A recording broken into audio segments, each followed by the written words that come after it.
Injunction అని ఒకటి ఉంటుందండి. దానికి యాక్ట్ ఏం లేదు. కోర్టుకెళ్ళి ఇంజంక్షన్ ఆర్డర్ అని ఒకటి ఉంటుంది. దాన్ని అప్లై చేసుకోవాలి. త్రూ అన్ అడ్వకేట్ ఆ పిటిషన్ రిక్వెస్ట్ చేసుకోవాలి, సబ్మిట్ చేసుకోవాలి. హంబుల్ సబ్మిషన్ ఏం చేయాలంటే, ఈయన తప్పు చేశాడు, అప్పు చేస్తాడు, కట్టట్లేదు, తప్పు చేస్తాడని ఒప్పుకోవాలి. ఫస్ట్ థింగ్ ఒప్పుకొని ఈయన తీరుస్తానికి రెడీగా ఉన్నాడు, సెటిల్మెంట్కి రెడీగా ఉన్నాడు, ఇప్పుడు ప్రస్తుతానికి తీర్చలేకపోతున్నాడు, కొంచెం టైం కావాలి.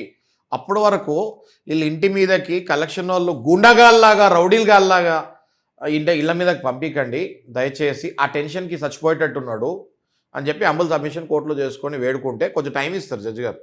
ఆ టైంలో వీళ్ళు ఊర్లలో ఏమైనా చిన్న చిన్న ఆస్తులున్నా, లేకపోతే వీళ్ళు బంగారు సొమ్ములున్నా అవి తాకట్టు పెట్టుకుంటామో, ఏదో ఒకటి చేసుకుంటామో, లేకపోతే మళ్ళీ ఉద్యోగం చేసి సంపాదించి కట్టిన వాళ్ళు కూడా ఉన్నారు నాగరాజు గారు. సెటిల్మెంట్లు, బ్యాంకర్స్ సెటిల్మెంట్స్ బ్రహ్మాండంగా ఇస్తాయి బ్యాంకర్ సెటిల్మెంట్స్. అదేలేండి.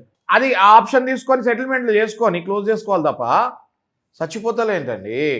ఇదే కొత్త ఫ్యాషన్ అయిపోయింది, ఇది చచ్చిపోతాము. ఇది కరెక్ట్ కాదంటున్నాను నేను అందరికీ.